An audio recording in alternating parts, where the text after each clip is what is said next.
falënderimi të kun Allahu Dhul Gjelal, paqja dhe mëshira të qofshin mbi dashnin e Zotit Muhammedin sallallahu alaihi wasallam, familjen dhe shokët e tij, se dhe mbi gjithë ata të cilët ndjekin rrugën e tij deri ditën e gjykimit. Gjëmatë të nderuar, sawfa naqifu waqfatan yasira.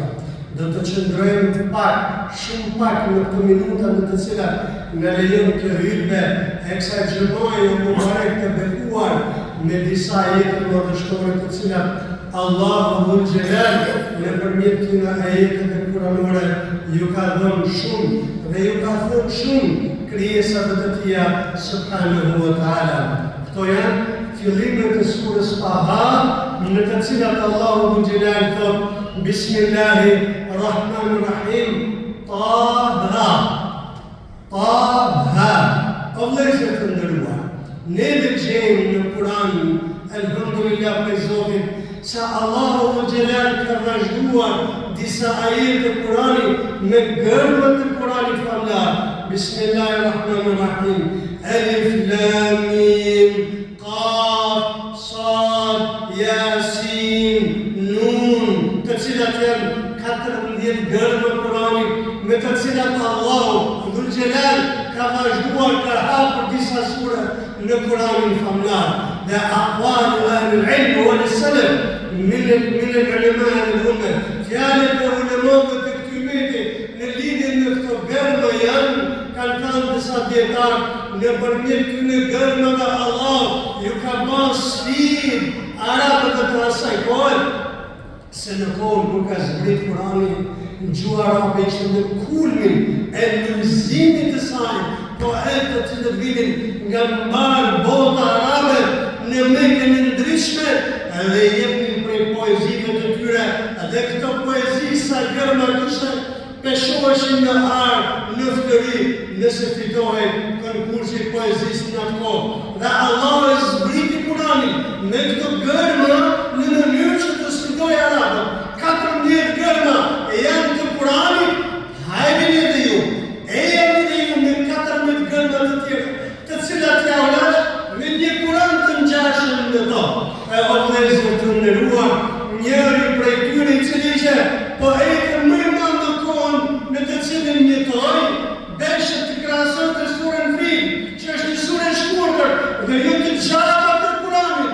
I tha, neve këtë surë në dështore në ka treguar Allah për ndodhimin e ashabul Filit, të elefantëve, e cila është Bismillahirrahmanirrahim, alam tara kayfa fa'ala rabbuka bi ashabil Fil. Surë më dështore, a nuk i ke pa Muhammed, ku ta shifte Muhammedin? Në vit kishte lindur, i tregon Allah, yukhbiru Allah subhanahu wa ta'ala amma hadath qabla wuladatihi. Po i tregon Allah se çfarë ka ndodhur para se vinte në këtë jetë. Dhe çfarë doni për tyre dhe tha, të konkurroj fjalën e Zotit, tha el-fil, elefanti, po ma adraka ma el-fil. E qa të tregoj ty se çfarë është elefanti, e ka hunën e gjatë, i ka veçet e mëdha, që kuptohet se nuk është Kur'an. Allahu Akbar. Nuk mundën dot dhe nuk mundën dot ta sfidojnë fjalën e Allah deri në kiamet, se është fjala e Allahut Dhul Gjelal, është fjala e Zotit të Madhërisëm. Dhe vëllezër të nderuar, kanë thënë disa dietar, gjumhuri e mufesirinëve, shumica e dietarëve të tefsirit kanë thënë Allahu ya'lamu bi muradiha. E din Allah se çfarë do të thënish kanë këto gërma me të cilat kanë vazhduar të sure të cilat neve i përmendëm disa prej saj. Pastaj thot Allahu Dhul Gjelal, ma anzalna alayka al-Qur'ana litashqa illa tadhkiratan liman yakhsha.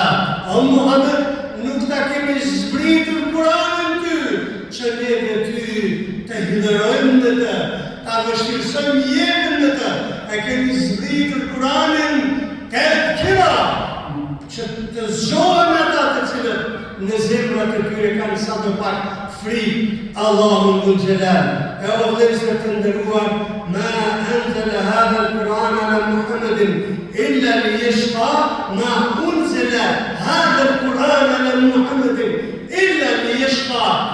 ibn Kathirit në tafsirin e këtij ajeti, qalet al-Quraysh wa al-Mekka, kanë Qurayshit dhe banorët e Mekës e ka zbrit Allah këtë Kur'an në mënyrë që ta pështrojë Muhammedin, t'ja vështirësojë Muhammedin, ta hidrojë Muhammedin alayhis salam. Dhe zbritja ajeti kuranor, Allahu Zot Xhelal i kundërshtoi Qurayshit në këtë formë të tyre dhe tha illa tadhkira liman yakhsha.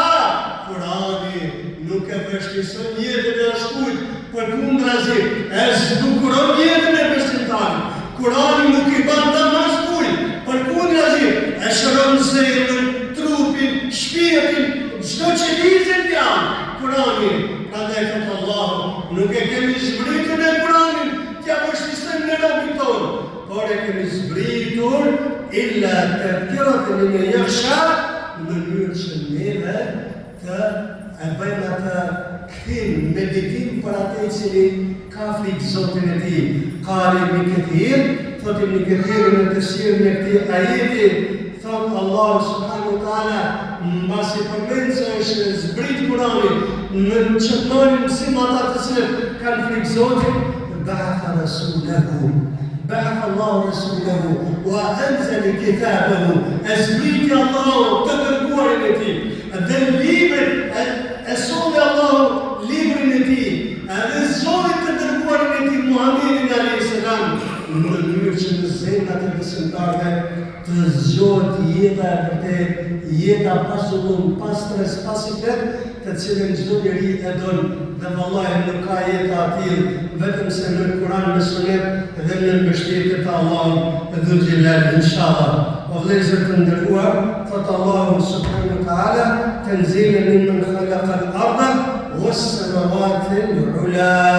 E kemi zbritur, thot Allahu, këtë Kur'an ne ata të cilët e kemi krijuar qiellin dhe tokën, gjithçka që kemi krijuar, e kemi zbritur dhe Kur'anin, kanë thënë ulemat në mënyrë që Allahu Dhul Jalal të tregojë kudretin e tij te krijesat e tija. E thot subhanahu wa taala, tanzila, është zbritur ky Kur'an mimman khalaqa al-ard, prej atij që ka krijuar tokën dhe ka krijuar qiellin e lartë. Pastaj vazhdon kjo sure madhështore në ajetin tjetër, ku thot Allahu Dhul Jalal, Ar-Rahman ala al-arsh istawa. Rahmani i cili është ngritur mbi arsh. Dhe o vëllezër të nderuar, në këtë ajet kuranor kanë devijuar grupacione të shumta të cilat kanë rënë në këtë test të akides, për të cilën folëm pak më parë. Akideja është ajo cila dallon ehli sunetin prej bidatçive të këtij ummeti. Ar-Rahman ala al-arsh istawa, Rahmani që ka qëndruar mbi arsh, por është pyetur dhe ka thënë në komentimin e këtij ajeti kuranor, Ibn Kathir Allahu mëshiroft, thot iqraru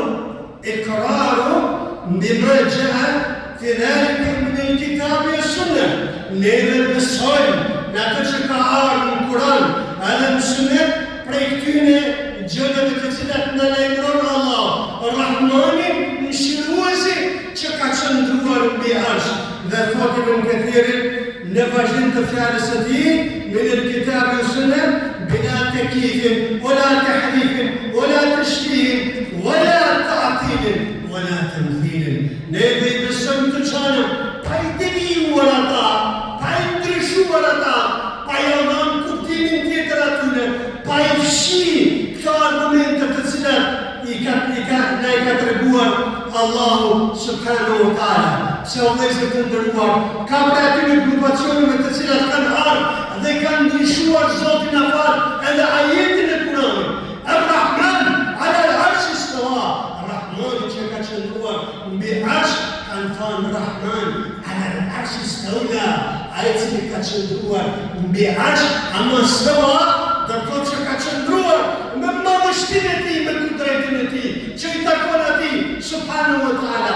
Astawla do të thotë ka bërë luftë, ka qenë edhe i Zot tjetër, pa dhe i tjetër, deri sa ja ka marrë pushtetin, festawla ala al-arsh, që nuk është akidja e ehli sunetit, por ehli suneti i besojnë të që kanë ardhur në Kur'an, ashtu sikur se ne ka lejmëruar Allah dhe pejgamberi alayhis salam, pa ndryshuar ata. Kur u pyet imami i sunetit, Imam Shafiu, dhe i thanë, o imam, o kejfe s'këma, si ka qëndruar Allah mbi aq, se neve nuk na e rrokën kjo radhake jonë, neve nuk mund të konceptojnë si ka qëndruar Allah mbi aq. Tha Imam Shafiu, në kalin e ti më shkura, në fjallin e ti të njohur, tha stëva, ma'lum, ka qëndruar mbi aq, të gjithë e dim këtë ka, që ka qëndruar neve marrë vesh se si ka qëndruar.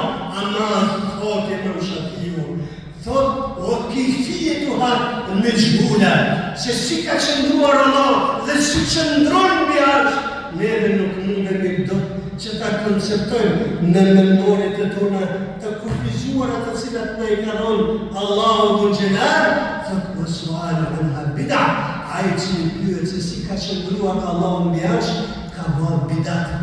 Ka bërë bidat, andaj ehli suneti nuk i bëjnë të pyetje, por i besojnë të gjëra, sikur se ne ka lejmëruar Allahu dhe pejgamberi sallallahu alaihi wasallam.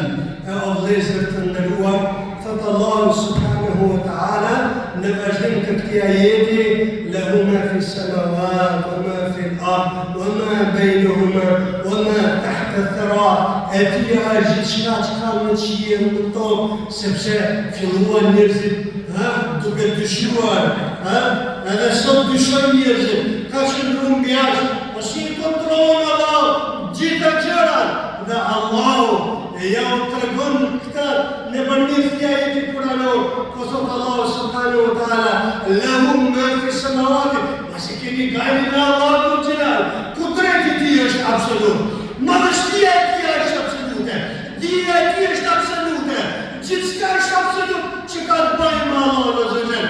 Lahu ma fi samawati wa ma fi al-ard. Ta atje janë çfarë ka në qiell, çfarë ka në tokë, madje wa tahta ath-thara, dhe ajo që mshehet në tokë, është në kudretin, në dijen, në ilmin e Allahut dhul Jalal. E o vëllezër të nderuar, pastaj ka Allahu in tajara bil qawl fa inna fihi ya'lamu sirra wa akhfa, nëse ti, se me pejgamberi alayhis salam vëllezër, shpeshherë për t'i udhëzuar njerëzit, për t'u treguar njerëzve këtë fjalë madhështore Kur'anin, ai ngretë zanin në Kur'an, lexonte në Kur'an, sepse i dhimbshin njerëzit në dalalitin e tyre.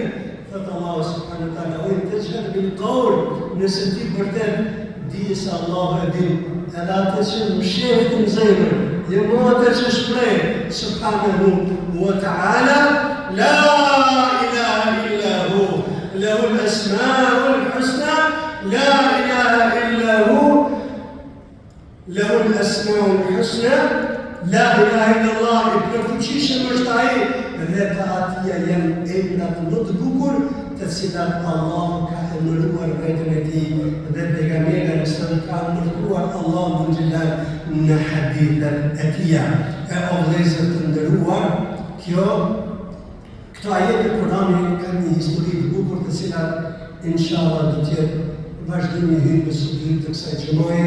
Aqulu qawli hadha astaghfirullaha li wa lakum wa lisa'iril mu'minina min kulli dhanbin fastaghfiruhu innahu huwal ghafurur rahim.